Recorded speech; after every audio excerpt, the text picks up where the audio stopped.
What's up guys, welcome back to the Green Hulk Garage. Today we're going to continue working on this engine to get the FuelTech oil pan installed. And if you watched our last video, we discovered we got a failed clutch, so we'll be doing that as well. Now in the last video I said I was just going to install the pan on the engine hoist, but after discovering the broken clutch, it's just going to be easier to put on an engine stand, so I went ahead and did that already. First thing we're going to have to do is drain the oil out of this old pan. We got a drain plug right here. It's a 12mm bolt. We're going to get the oil drained out and we're going to start moving right along with this. So while the oil is draining, we're going to start working on the clutch. As I showed you in the last video, see how easily this spins? And you could hear it a little bit. And then it also is clicking backwards. This should not happen at all. So we've got a new clutch here. We're going to replace it. And when we get this clutch out, we're going to actually disassemble it, see what broke, and compare it to the new clutch so you could see that it should not spin so freely like this. Now to get the clutch out, we do have to pull the front oil pump off. To get the oil pump off, we do have to remove this oil line and take out all these bolts going around the perimeter. And there's one in there hiding. Now you can definitely do this with it in the ski. I've done it plenty of times, changing clutches with the engine still installed. It can be a bit messy because oil does like to come out the front, but it is definitely doable. We have the engine out anyways, so we're just gonna do it now. So I think that I got this positioned in a way for all of y'all could see me work here. Once we got that front oil pump off, we could access the clutch. This is the clutch here. This is just an idler gear. We do have to take this out to get the clutch out. So I just kind of try to wiggle it as best I can. It's going to be difficult with the angle that we're at because we have to get the pin out of here. Enough wiggling, we're able to get this pin out. And there's another one inside of here that goes in from the back side. Don't want to drop it.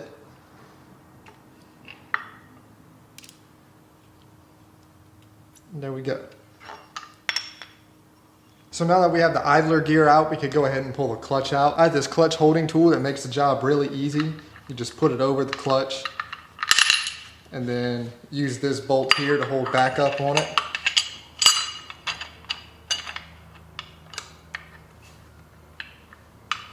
Just like that, you could proceed to removing the bolt and getting the clutch out. Now this tool isn't required, but it does make your life extremely easy. If you got a second person that can hold back up on the crank to keep that from rotating, then you can do it that way. But this tool is definitely worth every penny, especially if you do a bunch of these. It just makes the job so much easier. Now this bolt is a 17mm bolt and it is reverse threads. So it's not going to be righty-tighty, lefty-loosey. It's going to be righty-loosey. Well, engine stand's rotating, so something's gonna fight me.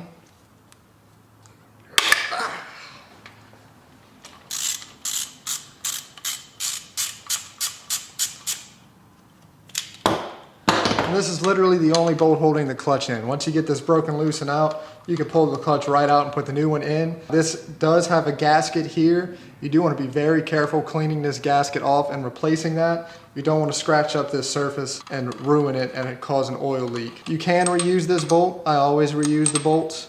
Nothing to worry about there. Now we can get this clutch pulled out and taken apart to see exactly what happened to it. So now that the clutch is out, you can see that these two bolts here are Allen key bolts. So that means we've got the 2021 and newer style clutch. I know some of the 2021 skis came with the older style clutch, was apparently not supposed to last as long. I was one of the first people to get one of these 2021 skis. I got it in October of 2020 and sure enough it came with the new style clutch.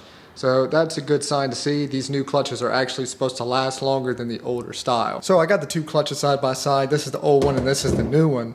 And you can see how tight the new clutch spins. Doesn't make any sounds.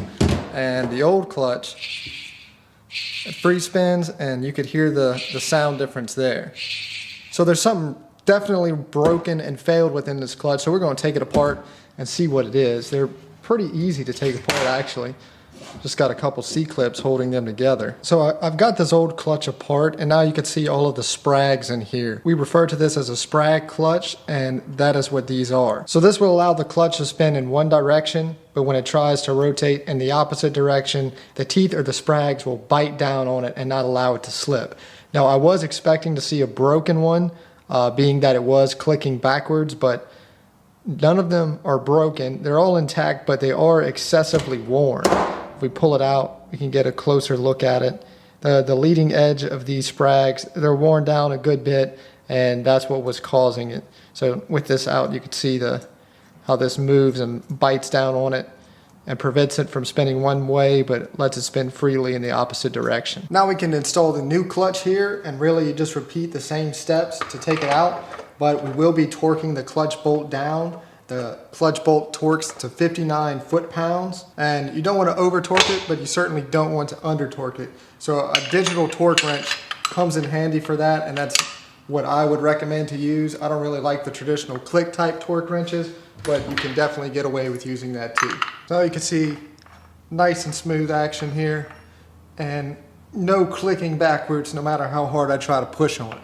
So we're now good to go. We're going to get the oil pump cover installed and move on to the oil pan. Now that we got the factory pan off, we can compare these two side by side. First thing that you notice is one, this has a plate on top of it here that does not allow any oil to flow into the sump from the top. This does have plenty of flow that allows oil to drain into this chamber from the top of it.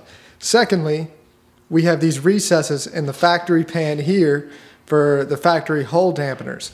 We got to remove those to install this oil pan, and we no longer have this. So you're adding oil capacity by doing that. This pan also is a little deeper here, and I went ahead to remove this so we could take a look at the factory style baffling, which is not ideal either. From the back of the pan, you can see the amount of oil that's allowed to flow into the sump. When you're decelerating, you're not getting any oil flow here. The oil rushes forward.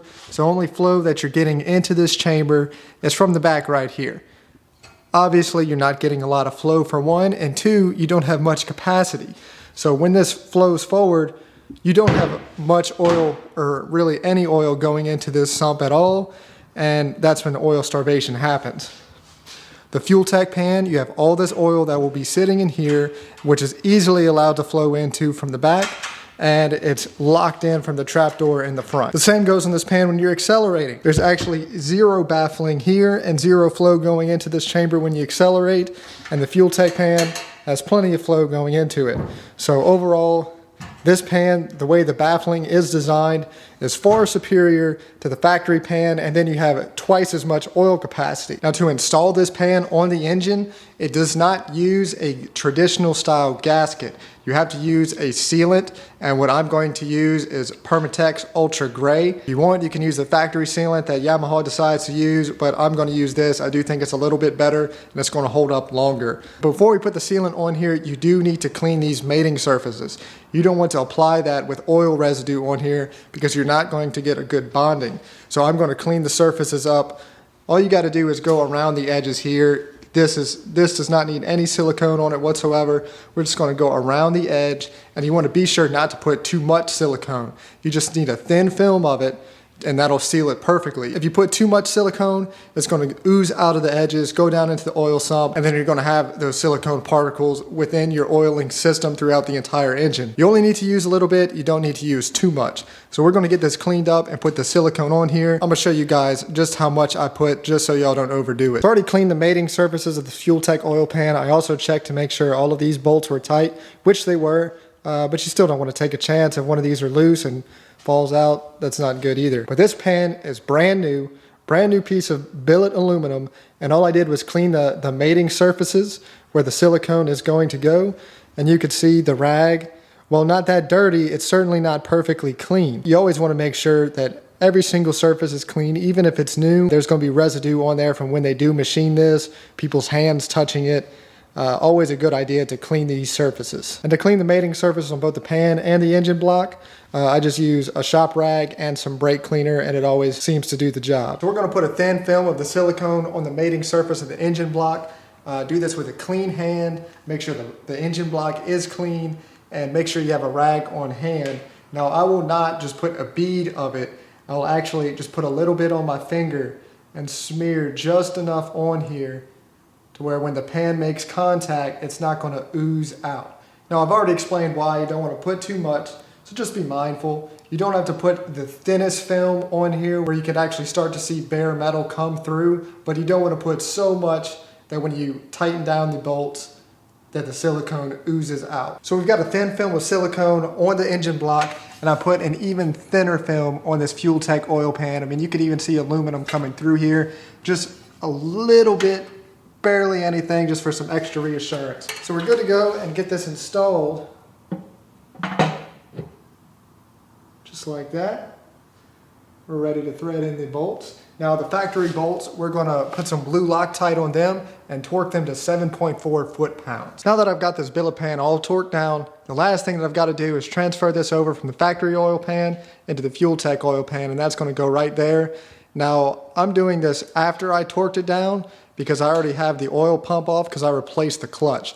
But you can leave the oil pump on, but you've got to be sure to put this in there before bolting it down. You got to put it in at an angle, but it'll all work out. So that's going to wrap up the install of that FuelTech oil pan. Very easy to do, just about anybody can do it. Now this engine's ready to be dropped into the hull of our Yamaha GP1800. But next week's video, we're going to go over the hole cuts that you have to make to fit that bigger oil pan into this hull of this Yamaha GP1800. Be sure to like, comment, and subscribe, and I'll catch you guys in the next video.